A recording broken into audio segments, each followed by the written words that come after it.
팥과 이것 함께 먹었더니 당뇨 혈당 뚝 떨어지고 머리숱 풍성해졌어요. 동지가 되면 팥죽도 드시고 팥이 들어간 호빵, 붕어빵 같은 간식도 자주 드시는데요. 팥과 함께 드시면 보약과 같은 효과를 누릴 수 있는 식품들도 있고 또 잘못 드시면 오히려 건강을 해칠 수도 있다는 것 알고 계신가요? 팥의 효능 8가지와 드실 때 주의할 점, 그리고 함께 드시면 좋은 음식 4가지에 대해 알려드릴게요. 그 전에 먼저 구독과 좋아요, 알림 설정 부탁드려요. 영상 제작에 큰 힘이 된답니다. 팥하면 생각나는 음식이 있으신가요? 저는 팥을 평소에 많이 안 먹는다고 생각했는데 의외로 팥이 들어간 음식이 많이 있더라고요. 대표적인 음식은 시루떡이 있고요. 간식으로 많이 먹는 붕어빵, 제과점에서 사 먹는 빵에도 팥이 많이 들어 있었습니다. 여름엔 팥빙수도 많이 먹고요. 겨울엔 팥죽도 종종 먹게 된답니다. 이렇게 많이 먹고 있는 팥을 집에서 직접 삶을 때 혹시 소다를 넣고 삶는 분 많으시지 않나요? 팥을 삶을 때 소다를 넣게 되면 팥의 색상이 더욱 선명해지고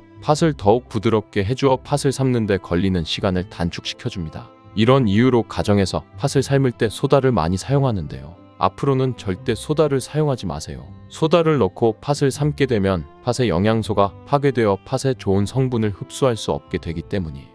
팥을 삶을 때는 먼저 흐르는 물에 깨끗이 세척하여 이물질을 제거해 줍니다. 그리고 물에 담가 4시간 정도 불려주는데요. 그렇게 불린 팥을 물에 넣어서 삶아주면 붉은 색의 팥 삶은 물이 생기잖아요. 바로 이 팥 삶은 물, 팥물이 정말 건강에 좋다는 사실 알고 계신가요? 그 이유는 팥에 들어있는 사포닌이란 성분 때문입니다. 간혹 팥 삶은 첫물에는 팥에 독소가 있어서 버려야 한다는 분들이 계신데요. 그건 잘못된 정보이고요. 팥 삶은 첫물에 사포닌 성분이 가장 많이 들어있는데요. 이 팥물을 따로 담아 하루에 1-2잔 차로 드시면 됩니다. 이 팥물을 통한 팥의 첫 번째 효능은 다름 아닌 혈관 건강에 정말 도움이 된다는 것이에요.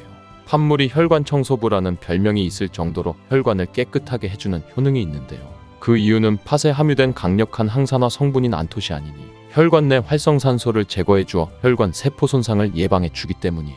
또한 안토시아닌은 혈관 내 염증을 줄여주어 염증성 질환에도 좋은 효과가 있는데요. 나쁜 콜레스테롤 수치를 줄여주는 효과가 있어 고혈압을 예방하며 심장 질환의 위험도 줄이는 데 큰 도움을 줄 수 있습니다.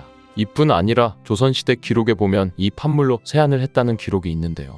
팥물로 세안을 하면 피부의 노폐물을 제거하는 데 좋고 피부를 맑고 건강하게 해준다고 합니다. 비누가 없던 시절에 피부 건강을 위해 사용했던 선조들의 지혜가 정말 놀랍지 않나요? 두 번째는 당뇨병의 개선에 도움을 준다는 것이에요. 2014년에 발표된 한 연구에서 팥을 섭취할 때 2형 당뇨병 환자의 혈당 수치와 인슐린 저항성을 개선하는 데 도움이 되는 것으로 보고했습니다. 이 연구에서는 4주 동안 매일 팥을 섭취한 결과 당뇨 환자들의 공복 혈당 수치가 평균 19.5% 감소하였고 인슐린 저항성이 감소하였다는데요. 팥에는 쌀의 10배 이상 바나나의 4배 이상의 칼륨을 함유하고 있는데요. 이 칼륨이 몸 안에 나트륨을 배출하고 당뇨 환자들의 신장 기능을 강화시켜주고 혈압 상승을 억제해주는 효능이 있습니다. 세 번째, 팥의 효능은 몸의 부종을 제거하고 다이어트에 효과가 좋습니다. TV에서 연예인들이 팥으로 다이어트를 해서 효과를 봤다고 했던 적도 있는데요. 동의보감과 같은 한의서인 본초 강목에 보면 팥을 오랫동안 먹으면 여유이고 마르기 때문에 살찐 사람이 먹는 것이 좋다라고 쓰여 있습니다.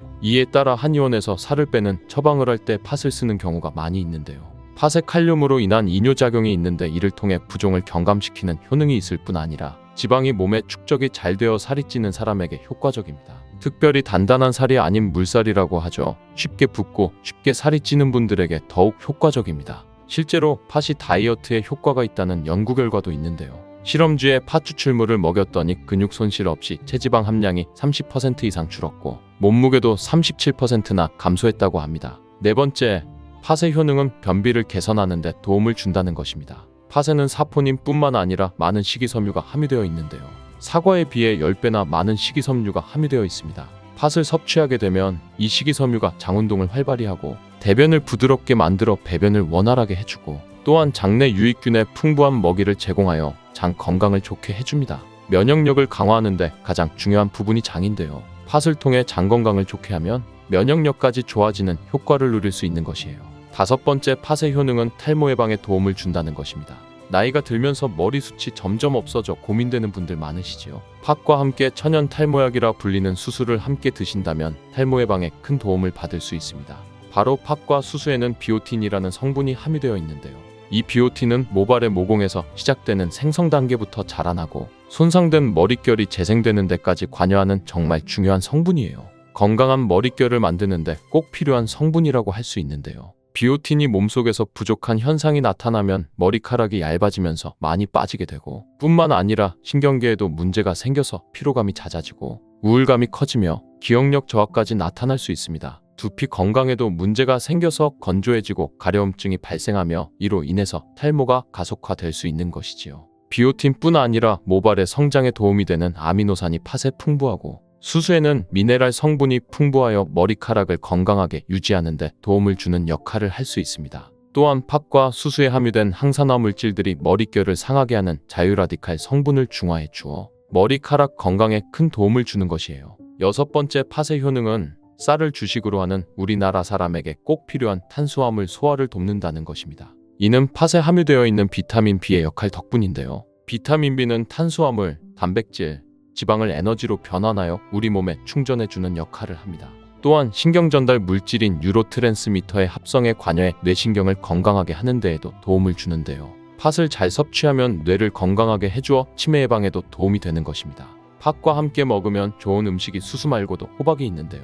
호박에는 각종 영양 성분이 풍부해 우리 몸에 영양 보충을 하는 데 도움을 주는 식품입니다. 호박에는 비타민 B가 없어 호박과 팥을 함께 드시면 서로의 부족한 부분을 채워주는 효과를 볼 수 있습니다. 또한 호박에는 소화 기능을 개선해주는 기능이 있어서 팥과 함께 드신다면 보양식으로 더욱 좋습니다. 그리고 팥과 같이 호박에도 이뇨작용을 하는 효능이 있는데요. 팥과 호박의 이뇨작용은 과정이 다릅니다. 팥은 몸속의 부종, 노폐물과 독소를 빨아들여 배출하는 이뇨작용을 하는 것이고요.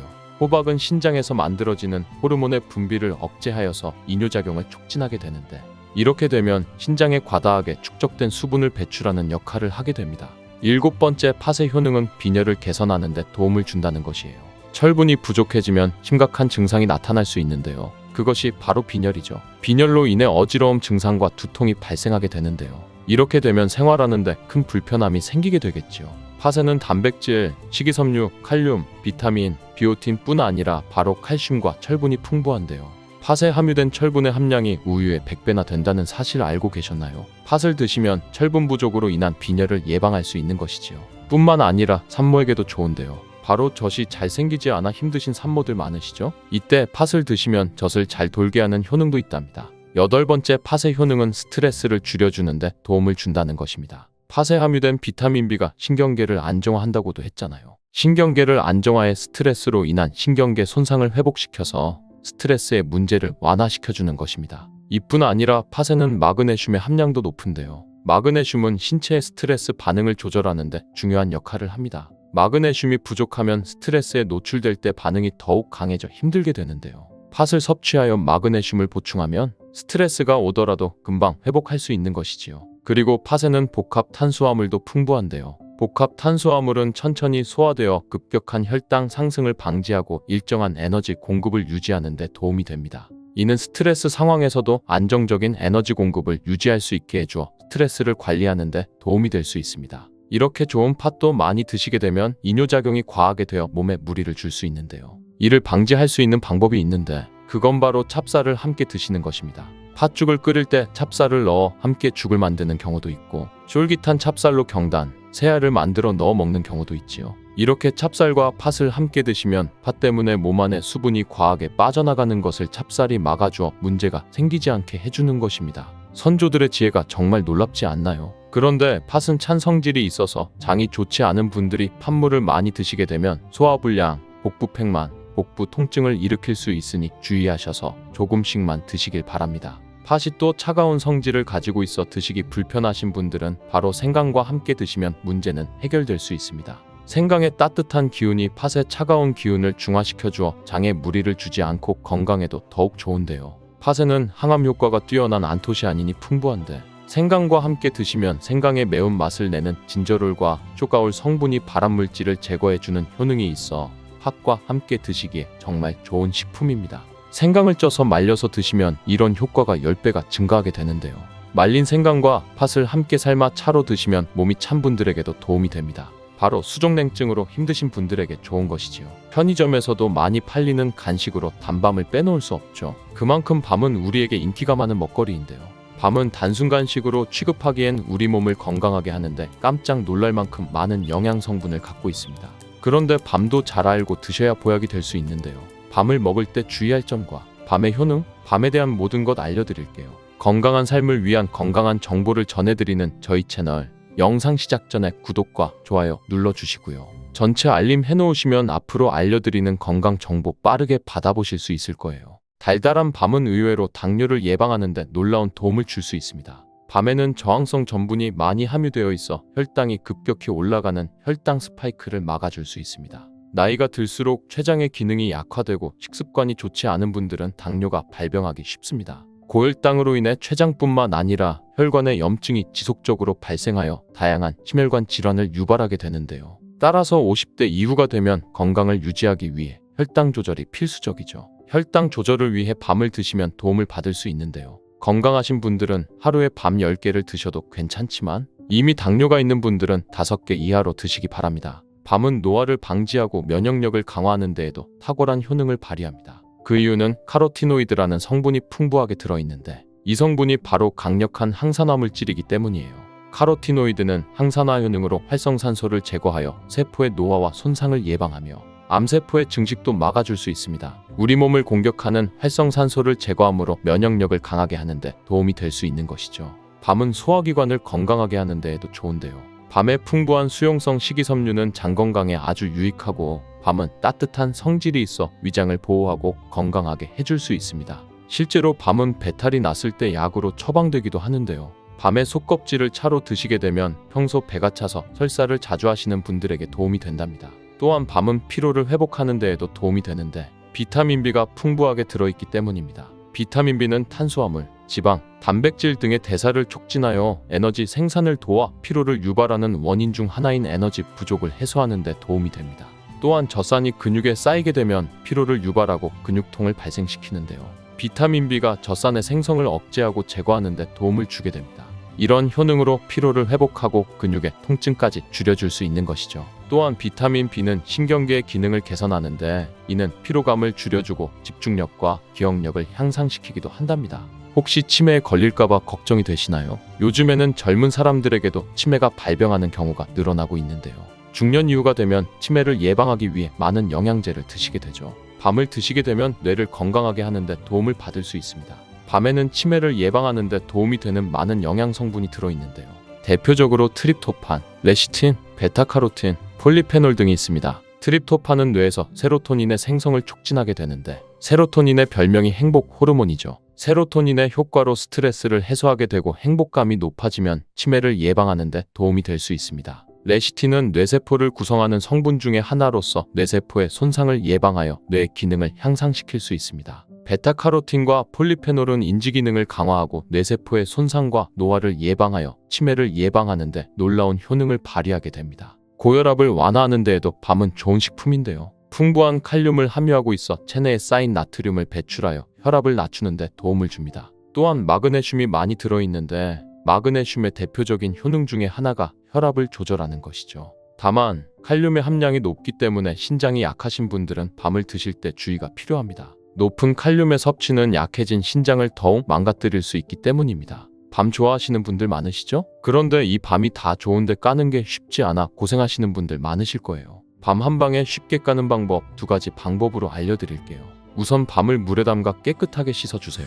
밤에는 흙먼지 등 이물질이 많이 묻어 있으니 깨끗하게 씻어주시기 바랍니다. 깨끗하게 씻은 밤에 칼집을 내주시면 됩니다. 칼집을 내실 때는 칼을 이용해도 되지만 조금 더 안전하게 가위를 사용하시는 것을 추천드립니다. 그리고 물에 담가 1시간 정도 불려주세요. 첫 번째 방법은 찜기를 이용한 방법입니다. 1시간 정도 지났으면 이제 찜기에 담아 20분 정도 쪄주시면 됩니다. 끓기 시작하고 20분 정도 쪄주시면 됩니다. 20분이 지나면 가스불은 꺼주시고 10분 정도 뜸을 들여주세요. 그리고 시간이 다 되면 찬물에 밤을 넣고 식혀주시면 됩니다. 이때 밤의 속껍질과 겉껍질이 분리가 되어 밤을 쉽게 깔 수 있습니다. 이제 다 식었으니 한번 까볼까요? 잘 안 까지네요. 잘 안 까지는 밤이 있을 수 있으니 다른 것으로 해보겠습니다. 이것도 잘 안 까지네요. 지금 이 영상을 보고 계신 분들도 이런 경험 많으셨을 거예요. 다른 사람들은 잘 된다던데 왜 나는 안 될까? 고민만 하고 계셨죠? 왜 안 되는 건지 제가 바로 알려드릴게요. 문제는 삶는 방법이 잘못된 게 아니라 밤의 품종 때문입니다. 밤은 보통 3가지 품종이 있는데요. 대보밤, 옥광밤, 약단밤. 다른 밤들은 아무리 잘 삶고 굽고 해도 속껍질까지 한 번에 까지지는 않습니다. 그럼 약단밤으로 삶아서 까는 거 보여드릴게요. 제가 지금 사용하는 밤은 칼집이 있는 약단밤입니다. 과정은 똑같습니다. 물에 씻어주시고요. 씻은 밤은 1시간 정도 물에 불려줍니다. 물에 불린 밤을 찜기에 20분 정도 쪄주고요. 김이 모락모락 나죠? 20분이 지나면 가스불은 꺼주시고 10분 정도 뜸을 들여줍니다. 뜸 들이기가 끝나면 찬물에 밤을 식혀줍니다. 다 식은 밤은 물에서 건져주시고요. 이제 손으로 밤을 까보겠습니다. 자, 한번 볼까요? 짜잔, 어때요? 잘 까지죠? 다른 밤도 해보면 깔끔하게 잘 까집니다. 어때요? 맛있게 생겼죠? 밤 한 방에 쉽게 까는 방법. 두 번째는 에어프라이어를 이용한 방법입니다. 에어프라이어로 하면 군밤과 비슷하게 됩니다. 깨끗하게 씻은 밤을 물에 불리지는 않고요. 에어프라이어에 넣고 180도에서 20분간 구워줍니다. 다 구워진 밤 어때요? 벌써 벌어진 밤들이 보이죠? 지금은 너무 뜨거우니 조심하시고요. 잘 식은 밤을 한번 까보겠습니다. 밤 까는 재미까지 있는데요. 한번 볼까요? 어때요? 너무 잘 까지죠? 우리 어머니 아버지들 날씨가 추워지면 따끈따끈한 고구마 생각나지 않으세요? 10월 11월 요맘때쯤이 고구마철이라서 지금 한창 많이 드시고 계시죠? 이렇게 좋아하시는 고구마는 우리 몸에 좋은 점이 많고 맛 또한 좋기 때문에 먹지 말라는 건 말도 안 되는 소리죠. 그렇지만 이렇게 몸에도 좋고 맛도 좋은 고구마도 잘 모르고 먹으면 우리 몸에 독이 될 수도 있는데요. 오늘은 몸에 좋은 고구마의 효능과 고구마 먹을 때 잘못 알고 먹어서 독이 될 수 있는 경우, 그리고 고구마와 함께 먹으면 좋은 음식, 반대로 함께 먹으면 안 좋은 음식도 알아보고, 추가로 많이 드시는 고구마의 종류 4가지, 그리고 겨울철 고구마 보관법까지 고구마에 대한 모든 것을 자세하게 알아보겠습니다. 먼저 고구마의 효능 5가지를 알아볼게요. 고구마의 첫 번째 효능은 항암 효과입니다. 고구마의 베타카로틴은 활성산소로 변형된 세포에 작용하여 성장과 전이를 차단함으로써 암세포가 형성되는 것을 억제합니다. 일본 연구팀에서 조사한 결과에 따르면 82가지 이채소 중 고구마가 발암 억제율 1위에 올랐다고 하네요. 특히 고구마 껍질에는 암 예방에 좋은 식이섬유와 항산화 성분이 풍부하다고 알려져 있습니다. 그래서 껍질까지 섭취하는 것이 좋다고 알려져 있죠. 연구에 따르면 고구마 껍질의 발암 억제율은 최대 98.7%인 것으로 밝혀져 있어서 하루 1개의 고구마를 꼭 껍질째 먹으라고 추천을 합니다. 또한 고구마에는 카로티노이드, 베타카로틴이 다량 포함되어 있어 폐암, 위암 등을 막아주고 식이섬유는 대장암 예방을 도울 수 있다고 합니다. 고구마의 두 번째 효능은 면역력 강화입니다. 고구마에 있는 성분인 베타카로틴은 체내에서 비타민 A로 전환되는데, 이 성분은 외부에서 침입한 바이러스와 세균으로부터 인체를 보호합니다. 그래서 항체 생성에도 도움을 주기 때문에 결과적으로 면역력이 향상되는 효능을 가집니다. 추가로 비타민C가 풍부하기 때문에 피로회복과 신경 완화에 도움을 줍니다. 고구마의 세 번째 효능은 소화기능 향상입니다. 고구마에 들어있는 풍부한 섬유질과 마그네슘은 소화기능을 향상시켜주는데요. 장속 유익균의 먹이가 되기 때문에 장 건강에도 도움이 됩니다. 고구마를 잘랐을 때 나오는 하얀 진액인 얄라핀이라는 성분은 장 활동을 활발히 해주고 대장암 예방에 탁월하다고 알려져 있습니다. 고구마는 100g당 86칼로리로 열량 자체가 아주 낮은 편은 아니지만 혈당 지수가 낮기 때문에 살이 쉽게 찌지 않아 다이어트 음식으로 각광받고 있습니다.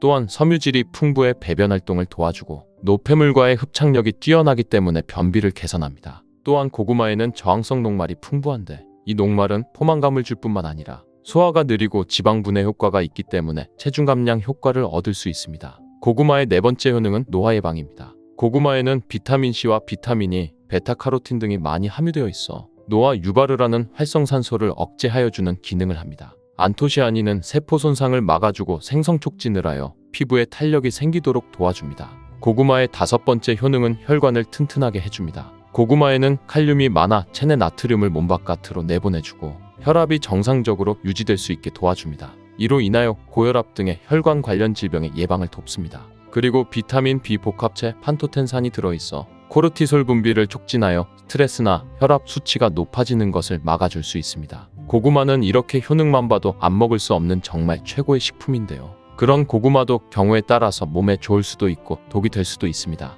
그래서 고구마 먹을 때 독이 되는 경우는 총 5가지가 있는데 어떤 경우인지 알아볼게요. 고구마가 독이 되는 경우, 첫 번째는 고구마에 검은 반점이 있는 고구마를 무심코 그냥 먹는 경우인데요. 고구마를 드시다 보면 검은 반점같이 생긴 것이 보이는 고구마가 있을 수 있어요. 이 고구마를 대수롭지 않게 여기고 그냥 드시면 절대 안 됩니다. 이 검은 반점은 고구마에 생긴 검은 무늬병인데요. 고구마 검은 무늬병은 수확 과정에서 생긴 상처를 통해 균이 침입하게 되어 생기는 병입니다. 수확 초기에는 잘 티가 나지 않고 저장하는 과정에서 발병하게 되는데 검은 반점들이 생기며 그 반점들이 시간이 지날수록 전체적으로 퍼지게 됩니다. 검은 반점에는 이포메아 마론이라는 강력한 독소가 들어있습니다. 이 독소가 생성되게 되고 이 상태로 섭취하게 되면 식욕감퇴, 호흡곤란, 설사 등의 증세가 보이며 심하면 폐와 간을 괴사시키기 때문에 폐와 간에 관련된 질환자나 노약자의 경우라면 특히 고구마를 섭취할 때 이러한 병에 감염된 고구마가 아닌지 꼭 확인해 주시는 게 좋습니다. 간혹 검게 변한 부분만 도려내 드시는 분들이 있는데요. 검게 변한 부분이 있다면 이미 전체에 퍼진 상태이며 열을 가하거나 익혀도 병균이 사라지지 않으니 꼭 고구마를 통째로 폐기해 주시길 바랍니다. 고구마가 독이 되는 경우 두 번째는 위장이 약한 분들입니다. 평소 고구마를 먹고 소화가 안 되어 더부룩한 느낌이 들었거나 속쓰림 현상이 심해진 경험이 있다면 위장이 약한 사람으로서 고구마를 섭취하지 않는 것이 좋습니다. 고구마에 함유되어 있는 타닌과 아그질 성분은 위벽을 자극하고 위산 분비를 촉진하여 각종 위장 장애를 유발할 수 있기 때문입니다. 무시하고 계속 먹는다면 위험에 위궤양까지 올 수 있으니 이런 분들은 특히 조심하셔야겠죠. 고구마가 독이 되는 경우 세 번째는 당뇨가 있으신 분들입니다. 고구마는 당이 많이 들어있는 식품이라 당뇨 환자가 섭취할 경우 혈당이 급격하게 상승될 우려가 있습니다. 당뇨병 환자의 경우 혈당 조절을 하는 것이 쉽지 않기 때문에 과도한 당질 섭취 우려가 있는 고구마는 최대한 피하는 것이 좋습니다. 먹더라도 소량만 드시는 것을 권장하며 고구마 섭취 전 후로 혈당 체크를 해볼 필요가 있습니다. 고구마를 먹는 방법에도 당 성분의 차이가 많이 나는데요. 많이 먹는 방법으로 고구마를 쪄서 먹는 방법이 있고 군고구마로 먹는 방법 그리고 생으로 먹는 방법이 있는데요. 특히 군고구마의 경우 만들 때 열을 서서히 높여 오래 익히기 때문에 전분이 당으로 바뀌는 시간이 충분해서 생고구마나 찐 고구마보다 훨씬 당이 높아지게 됩니다. 고구마의 혈당 지수는 생고구마의 경우 55, 찐 고구마 70.8, 군고구마는 90.9 정도입니다. 고구마가 당뇨에 좋다고 하는 분들도 있는데 생고구마가 당뇨나 당이 높으신 분들에게 추천하는 고구마입니다. 생고구마에는 식이섬유가 풍부하여 섭취하게 되면 다당류인 전분이 단당류로 천천히 전환되기 때문에 급격한 혈당 상승을 막아줍니다. 특히 밤고구마, 호박고구마 많이 드시는데요. 이 고구마는 당지수가 높아 혈당을 급격히 올리기 때문에 당이 높거나 당뇨가 있으신 분들은 피하시는 게 좋습니다. 그렇다고 몸에 좋은 성분들이 많은 고구마를 이런 분들은 먹으면 안 되는 걸까요? 이런 분들에게 꼭 맞는 혈당 문제를 해결해주는 고구마가 있는데요. 바로 자색고구마입니다. 자색고구마는 안토시아닌이 풍부해 당뇨를 예방하는 식품으로 알려져 있고 항산화 작용과 노화 방지 기능까지 있는 고구마인데요. 자색고구마는 일반 고구마에 비해 3배 이상 많은 안토시아닌 함량을 가지고 있으니 꼭 드셔야겠죠? 고구마가 독이 되는 경우 네 번째는 신장이 약한 분들입니다. 고구마는 한 개당 칼륨이 약 13% 들어있을 정도로 칼륨이 풍부한 음식입니다. 칼륨은 체내 나트륨 수치를 조절해 신체 수분을 조절하고 혈압을 개선하여 뇌졸중이나 심근경색 등 혈관 질환의 발생과 사망률을 줄여주는 역할을 합니다. 하지만 이렇게 칼륨이 풍부한 고구마는 신장이 약하신 분들에게는 오히려 독이 될 수 있는데요. 신장 기능이 떨어져 있는 분들은 칼륨 배출이 원활하지 못하기 때문에 그대로 혈액에 쌓이면서 칼륨 농도가 높아져 고칼륨 혈증을 유발할 수 있습니다. 체내에 칼륨이 과도하게 축적되면 부정맥 등을 비롯한 각종 심장질환을 유발할 우려가 있으므로 신장 약한 분은 꼭 삼가시길 바랍니다. 이렇게 칼륨은 콩팥에 부담을 주므로 신장 관련 질환이 있는 사람들은 먹을 때 조심해야 하고 옥살산 성분이 포함되어 있어 과하게 먹을 시 요로결석을 일으킬 수 있습니다. 고구마가 독이 되는 경우 다섯 번째는 담배를 피는 사람입니다. 담배와 고구마가 무슨 상관이 있나 생각하실 텐데요. 고구마의 풍부한 베타카로틴 성분은 노화와 질병을 유발하는 활성산소를 제거하고 염증 질환 및 암 예방에 효과가 있으며 피부세포의 성장과 재생을 촉진하는 강력한 항산화 물질입니다. 하지만 오랫동안 흡연을 한 분들에게는 이 베타카로틴 성분이 오히려 독으로 작용하여 폐암을 유발한다는 연구 결과가 있는데요. 미국 국립보건원의 연구에 따르면 하루 베타카로틴 섭취량이 20에서 30mg 섭취하는 흡연자는 베타카로틴을 복용하지 않는 흡연자에 비해 폐암 발생 위험이 24% 증가한 것으로 나타났습니다. 고구마에는 품종에 따라 차이가 있으나 대체로 속이 노란 품종의 고구마일수록 베타카로틴의 함량이 높은데요. 베타카로틴은 폐가 건강한 분들에게는 폐암 예방에 도움이 될 수 있지만 반대로 흡연자의 경우 과량 섭취하면 오히려 폐암 위험을 증가시킬 수 있습니다. 그렇다고 흡연자분들은 고구마를 무조건 먹으면 안 된다는 건 아니고요. 너무 자주, 너무 많이 먹지만 않는다면 폐암까지는 생기는 경우는 없을 거라고 생각합니다. 하지만 고구마가 흡연자에게 안 좋은 영향을 줄 수 있다는 정보를 아셨으니 이제부터는 조심해서 먹는 게 좋겠죠? 고구마 드실 때 다른 여러 가지 음식들과 같이 드시는 경우가 있는데요. 지금부터는 고구마와 함께 먹었을 때 궁합이 잘 맞는 음식과 함께 먹으면 궁합이 안 맞는 음식을 알아볼게요. 고구마와 함께 먹으면 좋은 음식 첫 번째는 동치미입니다. 고구마에 들어있는 전분이 감자나 옥수수에 들어있는 것보다 점도가 더 높다고 합니다. 꼭꼭 씹어도 뭉치는 성질이 강하다는 것이죠. 따라서 몸 안에 들어가면 꽉 막히고 잘 안 내려가는 느낌을 받게 되는데요. 이런 고구마의 전분을 분산시키는 음식이 동치미입니다. 동치미 속 무에 들어있는 식이섬유가 고구마의 전분이 뭉치는 것을 막아주는 역할도 하는데요. 특히 무에 있는 성분이 고구마가 장에서 발효되고 부패되는 것을 억제해주는 역할을 합니다. 고구마와 함께 먹으면 좋은 음식 두 번째는 사과입니다. 사과도 마찬가지로 펩틴이라는 식이섬유가 들어있어 고구마 전분이 소화되는 과정에서 뭉치는 것을 막아줍니다. 고구마와 함께 먹으면 좋은 음식 세 번째는 우유입니다. 우유에 들어있는 지방 성분도 고구마 전분이 서로 뭉치는 것을 막아주는 기능을 하는데요. 우유에는 단백질과 칼슘도 들어있기 때문에 같이 먹으면 영양까지도 도움을 받을 수 있습니다. 고구마와 함께 먹으면 좋은 음식이 있는 것처럼 함께 먹었을 때 궁합이 정말 안 좋은 음식도 있는데요. 고구마와 함께 먹으면 안 좋은 음식 첫 번째, 소고기는 피해주는 게 좋습니다. 한방에서는 고구마와 소고기를 상극인 식품으로 간주한다고 하는데요. 영양분이 소화 흡수되는 것을 서로 방해할 수 있기 때문입니다. 간혹 소고기를 고구마와 함께 굽거나 소갈비찜을 만들 때 고구마를 넣기도 하는데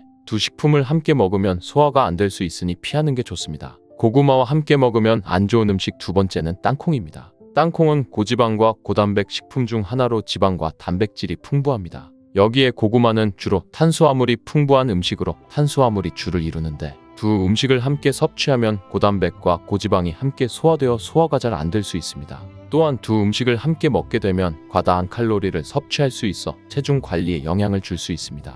그렇다면 요즘 자주 드시는 고구마는 어떤 종류가 있을까요? 첫 번째는 잘 아시는 호박고구마입니다. 호박고구마는 표면이 부드럽고 주황빛을 띠며 고구마 중에서도 단맛이 강한 편인데요. 호박고구마는 많은 사람들이 좋아하는 고구마 중 하나이며 구워 먹거나 찐 고구마로 즐기거나 샐러드, 스무디, 베이킹 등 다양한 요리에 사용할 수 있습니다. 두 번째는 여성분들이 특히 좋아하시는 밤고구마입니다. 밤고구마는 노란색 또는 붉은색의 표면을 가지고 다양한 크기가 있습니다. 당도가 낮고 청량감이 있는 것이 특징이며 구워 먹으면 밤과 비슷한 질감이 있는 고구마입니다. 세 번째는 꿀고구마라고 불리는 베니아루카입니다. 잘 모르시는 분들도 있을 텐데요. 베니아루카라는 품종인 꿀고구마는 호박고구마와 밤고구마를 교배시켜서 만든 새로운 품종의 고구마입니다. 밤고구마의 맛있는 밥맛과 호박고구마의 부드러운 감촉 둘 다 가지고 있는 고구마라고 보시면 됩니다. 꿀고구마는 해남 지역에서 특히 재배를 많이 하고 있습니다. 네 번째는 자색고구마입니다. 자색고구마는 보라 발색물질인 안토시아닌으로 유명합니다. 이는 강력한 항산화 성분으로서 건강에 많은 이점이 있는 고구마입니다. 이외에도 자색 고구마는 다양한 영양소를 보유하고 있는데요. 일반적으로 껍질이 보라색이고 속살도 보라색을 띠는 것이 특징인 고구마입니다. 고구마는 인기가 많고 수확 시기가 늦가을로 정해져 있어서 박스채로 사서 보관하면서 드시는 분들이 많은데요. 보관하실 때 몇 가지만 주의하시면 항상 맛 좋은 고구마를 드실 수 있습니다. 고구마 보관하는 법 지금부터 알아볼게요. 고구마를 받으면 먼저 상처난 고구마가 있는지 확인해 주세요. 고구마는 껍질이 얇아 상처나기도 쉽고 상처나면 수분으로 썩거나 곰팡이가 나기 쉬워요. 따라서 옆 고구마까지 영향을 미칠 수 있으니 곤란해서 먼저 드시거나 따로 보관해 주세요. 그리고 고구마 겉면 건조 상태에 따라 이틀에서 일주일 정도 신문지 등을 깔고 그늘에서 말려주세요. 고구마는 겉에 수분을 포함하고 있으면 썩기 쉽습니다. 말리는 이유는 고구마의 전분이 당분으로 변하도록 숙성을 시키는 과정이기도 합니다. 또 한 가지 주의점은 고구마는 수분에 예민한 뿌리채소로 습기가 차지 않도록 종이박스에 구멍을 곳곳에 슝슝 내서 통풍이 잘 되도록 해주시고 흙도 안 빠져나가고 보관하기 쉽게 바닥에 신문지를 깔아주세요. 직사광선이 비치지 않는 곳에 놓아주셔야 하는데요. 햇빛에 직접적으로 닿으면 온도 변화에 의해 상할 수 있습니다. 그리고 고구마는 온도와 수분에 예민해서 옮기게 되면 환경이 변하면서 고구마 맛이 변하게 돼요. 옮기면서 상처가 나서 썩기도 쉬워지고요. 적당한 온도는 13에서 16도 정도 되는 곳인데 아파트에서는 신발장 앞 전실이나 베란다 같은 곳이 되겠죠? 이제는 고구마에 대해 너무 잘 아셔서 누가 고구마에 대해 물어보면 고구마 박사라고 해도 되실 거예요. 탄수화물 폭탄으로 알려진 감자는 생각보다 다양한 영양 성분이 들어있어 건강에 아주 좋은데요. 잘못 드시면 암과 치매를 일으키는 독이 될 수도 있습니다. 감자를 먹을 때 주의할 점과 함께 먹으면 독이 되는 음식, 그리고 함께 먹으면 보약이 되는 음식과 감자가 우리 몸에 어떤 영향을 주는지 감자에 대한 모든 것 알려드릴게요. 삶아 먹고 데쳐 먹고 튀김으로 먹고 볶아 먹고 또 전으로도 부쳐 먹고 정말 다양하게 먹는 채소가 바로 감자인데요. 건강에 좋은 감자도 잘 알고 드셔야겠죠? 먼저 감자 드실 때 무엇과 함께 먹으면 안 되고 주의해야 될 점은 무엇이 있을까요? 감자는 바나나와 함께 드시면 안 됩니다. 풍부한 식이섬유로 포만감을 높이는 데 도움이 되는 바나나는 다이어트 식품으로 요즘 인기가 많아지고 있습니다. 감자에는 심장과 혈관 건강에 좋은 영양소가 풍부하게 함유되어 있습니다.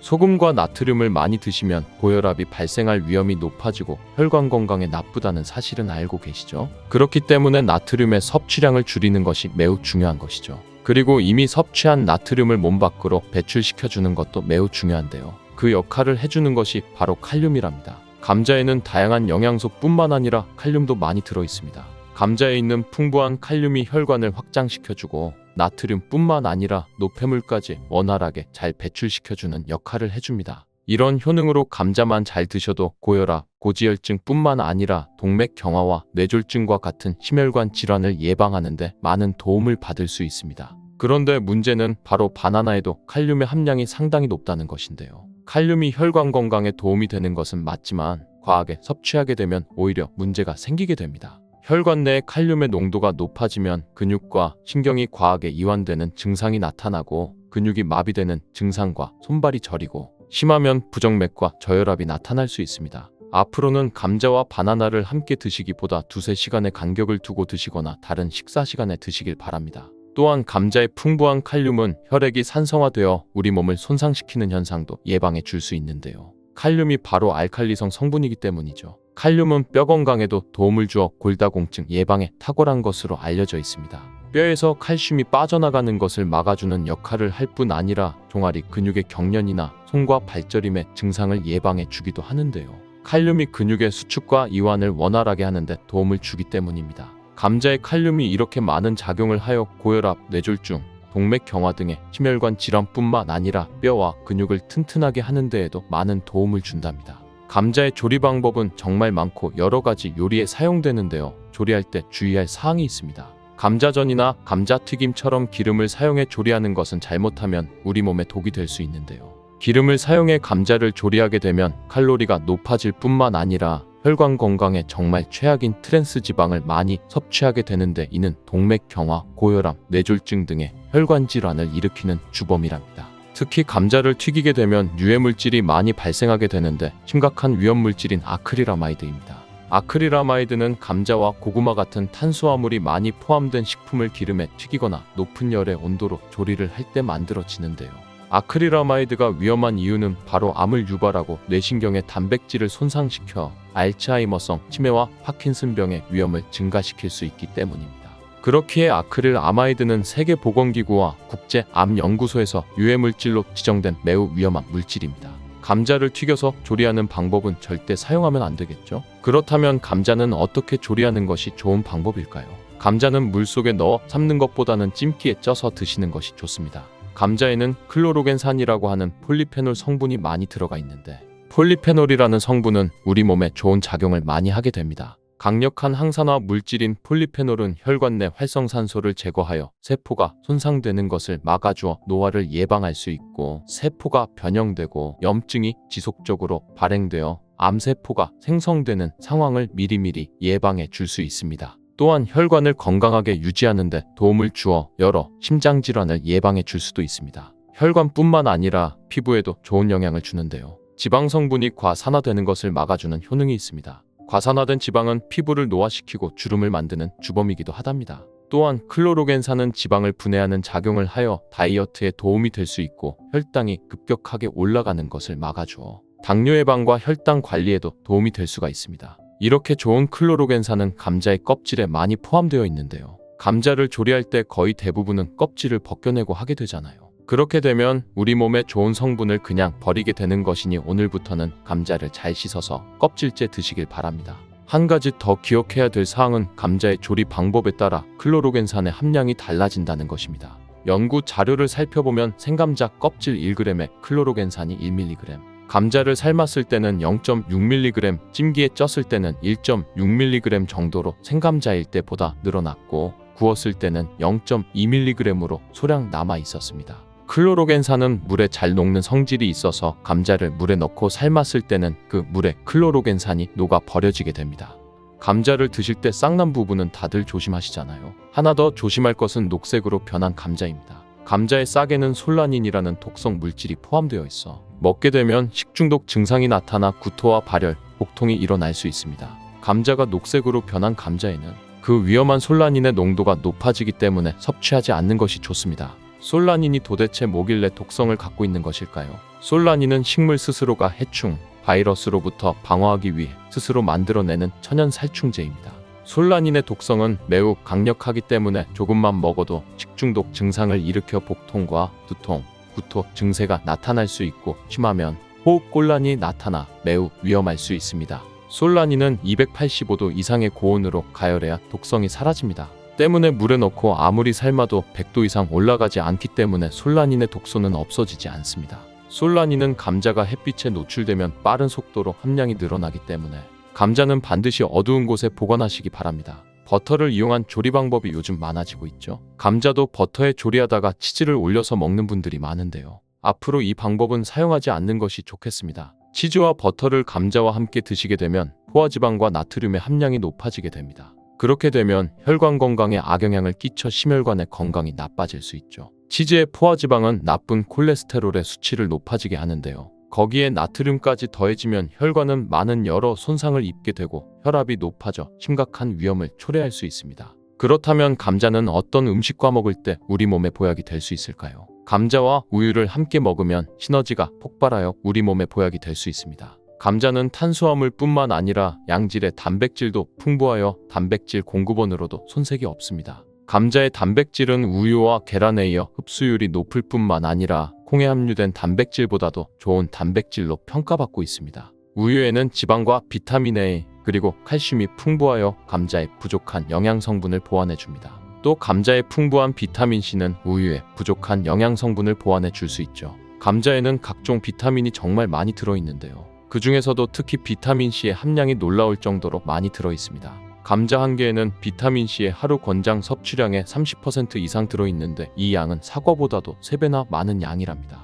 감자의 비타민 C는 강력한 항산화 작용을 하여 활성산소를 제거해주고 면역력 또한 강하게 해줍니다. 그리고 피부의 탄력을 높여주고 노화를 예방해 줄 수 있는데 비타민 C가 콜라겐의 조직을 강화해주는 효능이 있기 때문입니다. 감자를 조리하실 때 식초나 레몬즙을 뿌려주시면 비타민의 흡수율이 높아지게 됩니다.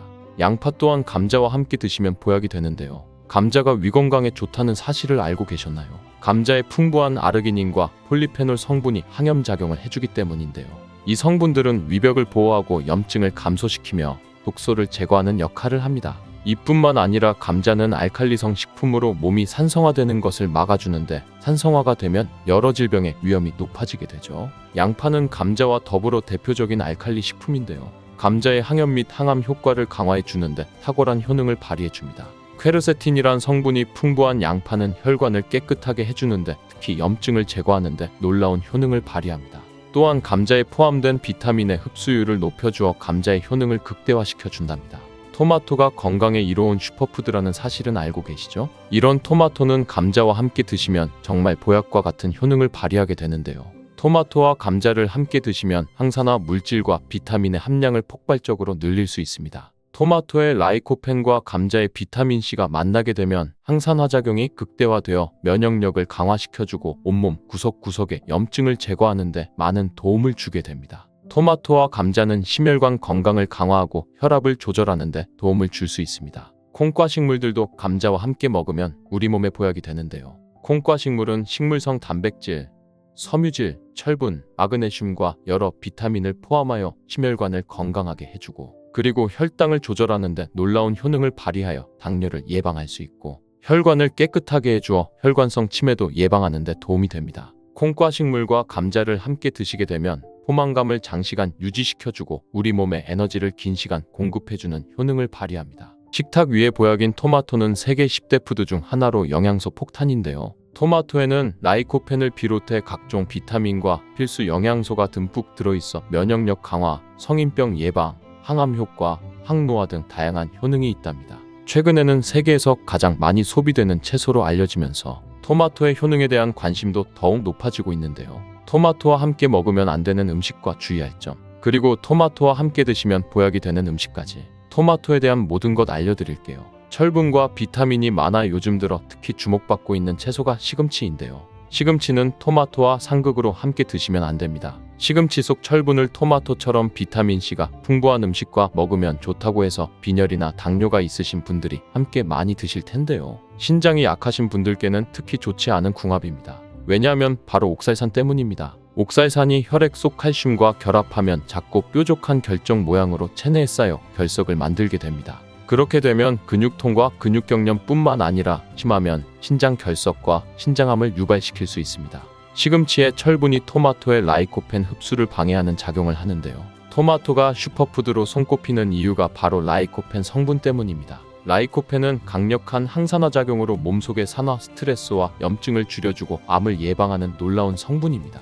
또한 라이코펜은 폐암, 전립선암, 유방암과 결장암 등 다양한 암의 예방에 엄청난 효과가 있다고 하며 혈관을 건강하게 해주고 동맥 경화와 심혈관 질환의 예방에 탁월합니다. 오하이오주 주립대학의 연구에 따르면 토마토를 시금치와 함께 드시면 이 기적의 성분인 라이코펜 흡수율이 무려 50%나 감소된다고 하니 토마토와 시금치를 함께 드시지 않는 것이 좋습니다. 토마토를 드실 때 숙성되지 않은 초록색 토마토는 주의하시기 바랍니다. 숙성되지 않은 덜 익은 토마토에는 솔라닌이라고 하는 독성 물질을 함유하고 있습니다. 솔라닌은 식물이 해충이나 질병으로부터 스스로를 보호하기 위해 생성되는 자연 방어 물질인데 감자에 싹에 많이 들어있는 독성 물질입니다. 이 솔라닌을 섭취하게 되면 복통, 구토, 현기증, 두통, 심하면 마비 등의 증상이 나타날 수 있으니 주의하시기 바랍니다. 그리고 토마토 요리를 할 때 한 가지 주의할 점은 단맛을 좋아하시는 분들이 간혹 설탕을 첨가해 드시는데요. 피해 주시기 바랍니다. 설탕은 토마토의 영양 성분을 파괴하기 때문에 건강을 위해 드신 토마토가 아무 소용이 없게 됩니다. 그리고 설탕이 몸속에 들어오면 설탕을 분해하기 위해 비타민 B가 사용되는데요. 비타민 B는 피로를 감소시키고 뇌 활동을 활성화시키는 데 도움을 주는 아주 중요한 영양 성분입니다. 토마토에 함유된 비타민 B가 설탕 때문에 체내 흡수율이 감소하게 되고 설탕으로 인해 혈당이 상승하며 혈관 내 염증 수치가 올라가게 됩니다. 이렇게 되면 기억력의 중추인 해마를 위축시켜 혈관성 치매의 위험을 높이고 고혈당성 당뇨병을 넘어 암이 발생할 가능성이 높아지게 되어 토마토의 항산화 효과를 전혀 누릴 수 없게 되는 것이지요. 혹시 토마토 케첩 많이 사용하시나요? 달콤 상콤한 맛이 좋아 계란 후라이에 뿌려 먹기도 하고 다양한 요리에 사용하는 토마토 케첩도 우리 몸에 독이 된다는 사실 아셨나요? 실제로 케첩 한 스푼에 설탕이 약 4g 정도 들어있는데 이는 시중에 판매되는 초콜릿에 들어있는 설탕보다 더 많은 양입니다. 이뿐 아니라 케첩의 영양 성분을 살펴보면 과당, 소금, 합성 착색료, 향신료 등 수많은 감미료와 식품 첨가물이 들어있습니다. 케첩이 토마토를 원료로 만들어져 건강한 재료라고 알고 있는 분들도 계시겠지만 케첩 속 토마토는 가공 과정과 첨가물들의 영양 성분이 많이 파괴되어 있고 오히려 우리 몸을 공격하는 성분들이 가득하답니다. 그렇다면 토마토와 함께 먹으면 보약이 되는 음식은 어떤 것이 있을까요? 토마토는 비타민, 베타카로틴, 라이코펜, 무기질 등 영양 성분이 풍부하지만 한 가지 부족한 영양 성분이 단백질입니다. 양질의 단백질과 함께 드시게 되면 거의 완벽한 영양 성분을 우리 몸에 보충할 수 있습니다. 그 중에서도 특히 추천드리는 것은 고기입니다. 50대 이후 나이가 들수록 꼭 고기를 챙겨 드셔야 하는데요. 가장 큰 이유는 단백질 때문입니다. 단백질은 우리 몸의 중요한 구성 성분으로 세포와 근육의 주재료라서 만약 단백질 섭취가 부족하면 잇몸도 약해져서 치아가 빠지기도 하고 머리카락도 점점 얇아져 탈모가 오기도 하며 면역 세포를 충분히 만들어내지 못하게 됩니다. 물론 콩과 두부도 훌륭한 단백질 공급원이지만 식물성 단백질은 필수 아미노산의 종류나 양이 충분하지 않을 수 있습니다. 반면 동물성 단백질은 식물성 단백질보다 체내 흡수가 잘 되기 때문에 나이가 들수록 반드시 챙겨 드셔야 합니다. 또한 단백질은 행복 호르몬으로 알려진 세로토닌의 원료로 우울증을 예방하는 효과도 있답니다. 특히 돼지고기 속 풍부한 비타민 B1은 뇌 기능을 활성화해 치매를 예방해 줍니다. 이렇게 좋은 고기를 섭취할 때도 한 가지 문제가 있는데요. 우리 몸은 약 알칼리성을 유지해야 하는데 육류는 산성식품이라는 것입니다. 바로 이때 토마토가 이 문제를 해결해 줄 수 있습니다. 토마토는 대표적인 알칼리성 식품으로 산성인 육류와 함께 드시면 단백질의 소화를 도와주고 위장의 부담을 줄여주고 토마토의 풍부한 섬유질이 변비를 예방해 위장 건강을 지켜줄 수 있습니다. 그리고 토마토는 어떻게 드시는 것이 좋을까요? 그것은 바로 익혀서 드시는 것입니다. 토마토를 익혀서 드시게 되면 라이코펜의 체내 흡수율이 10배 이상 올라갑니다. 88도의 온도로 2분간 조리를 하면 라이코펜의 흡수율이 6% 상승하고 15분간 조리하면 17%, 30분간 조리하여 섭취하면 35% 라이코펜의 흡수율이 상승하는 것으로 알려져 있습니다. 이렇게 되는 이유는 토마토에 열을 가하게 되면 세포벽이 파괴되면서 라이코펜이 쉽게 용해되기 때문입니다. 이렇게 익히게 되면 토마토의 비타민이 파괴되지 않을까 염려되지 않나요? 걱정하지 않으셔도 됩니다. 다른 채소와는 달리 토마토의 비타민 A, 비타민 C는 가열을 할 때 오히려 19% 증가하는 것으로 밝혀졌습니다. 익혀 드실 때 한 가지 더 알고 계시면 좋은데요. 그것은 바로 기름에 조리를 하면 좋다는 것입니다. 라이코펜은 지용성 영양 성분으로 기름에 조리하게 되면 체내 흡수율을 더욱 높일 수 있게 된답니다. 토마토 요리를 드실 때 오메가3의 함량이 높은 올리브유와 함께 드시는 것을 추천해 드립니다. 올리브유 속 불포화 지방산인 올레산은 몸에 해로운 LDL 콜레스테롤을 줄여주고 산화를 막아주어 혈관과 신장을 보호해주고 몸에 이로운 HDL 콜레스테롤의 효율을 높여줍니다. 또한 올리브유의 항산화 성분인 폴리페놀이 토마토의 라이코펜과 함께 시너지 효과를 내어 최고의 항암 음식이 된답니다. 들기름도 참 좋은데요. 들기름으로 조리하실 때는 주의할 점이 오랫동안 가열하게 되면 산패가 되어 오히려 건강에 해로울 수 있으니 토마토를 볶을 때 마지막에 넣거나 다 볶은 후에 들기름을 곁들여 드시길 바랍니다. 토마토의 라이코펜은 껍질의 함량이 과육보다 5배가 높기 때문에 토마토의 껍질까지 함께 드시는 것이 좋습니다. 같은 중량이라면 일반 토마토보다는 방울토마토가 더 좋은데요. 그 이유가 바로 껍질 때문입니다. 같은 중량일 때 일반 토마토보다 방울토마토의 껍질이 훨씬 많기 때문이죠. 이때 당근과 함께 드시면 시너지 효과가 폭발하게 되는데요. 토마토에는 라이코펜이 있다면 당근에는 베타카로틴이 있습니다. 당근의 특성도 토마토와 비슷한데요. 익혀서 드실 때 영양 성분의 흡수율이 올라가고 베타카로틴 역시 지용성 성분이기 때문에 기름과 함께 섭취할 때 체내 흡수율을 높일 수 있습니다. 그리고 주목할 것은 당근과 토마토를 아침 공복에 먹을 때 최고의 항암식품이 될 수 있습니다. 토마토 당근 주스를 만들어 드시면 공복에도 부담 없이 정말 좋은데요. 만드는 방법도 정말 간단합니다. 토마토와 당근을 적당한 크기로 잘라 올리브유에 살짝 익혀서 믹서기에 넣고 물 1컵 정도 넣고 갈아서 드시면 됩니다. 취향에 따라 소금을 약간 넣으셔도 됩니다. 이렇게 만든 당근 토마토 주스는 암 예방뿐만 아니라 혈관을 건강하게 하는 데에도 탁월한 효능을 발휘하며 면역력 강화와 피부 미용에도 효과가 정말 좋답니다. 토마토는 소금과 잘 어울리는데요. 토마토에는 콜라겐 생성에 필수적이고 암과 싸워주는 비타민C가 매우 풍부한데 소금과 함께 드시면 비타민C와 라이코펜의 흡수율도 높아집니다. 문제는 토마토의 비타민C는 공기 중에 산소와 만나면 쉽게 산화된다는 것입니다. 이때 토마토를 자른 단면에 소금을 살짝 뿌려주시면 토마토의 얇은 막을 씌워 비타민C의 산화를 억제해 준답니다. 소금이 걱정이시겠지만 토마토에는 혈압을 낮추고 심혈관 질환의 발병률을 줄여주는 칼륨이 매우 풍부하게 들어있기 때문에 칼륨이 나트륨을 배출해 주어 오히려 세포와 에너지의 대사가 원활해지는 효과가 있습니다. 또 토마토와 함께 드시면 좋은 식품으로 계란을 빼놓을 수 없죠. 완전 식품의 대표주자 계란에는 단백질이 풍부하지만 비타민C와 식이섬유가 부족한데 이를 토마토가 보충해주며 토마토의 부족한 단백질을 계란이 보충해주어 함께 섭취할 때 좋은 시너지 효과를 낼 수 있습니다.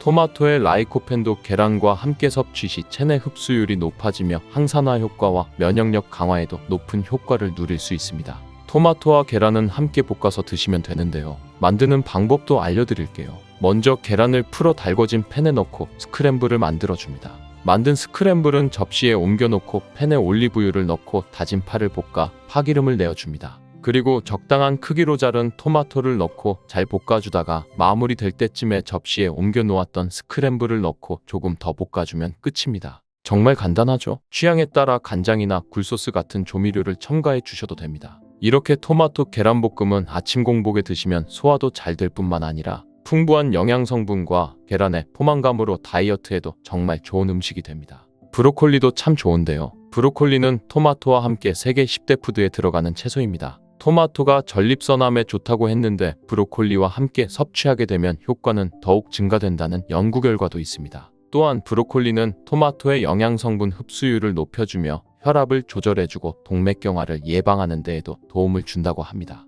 아보카도라는 과일 알고 계시죠? 아보카도 또한 토마토와 함께 먹으면 좋은 음식인데요. 아보카도에는 불포화 지방산이 풍부하여 토마토의 라이코펜 성분을 흡수하는 데 도움을 줍니다. 아보카도에는 루테인, 지아잔틴 같은 카로티노이드 성분이 풍부하여 눈 건강을 증진시키는 데 효과를 발휘합니다. 몸에도 좋고 맛도 좋은 사과는 어떻게 먹어야 할까요?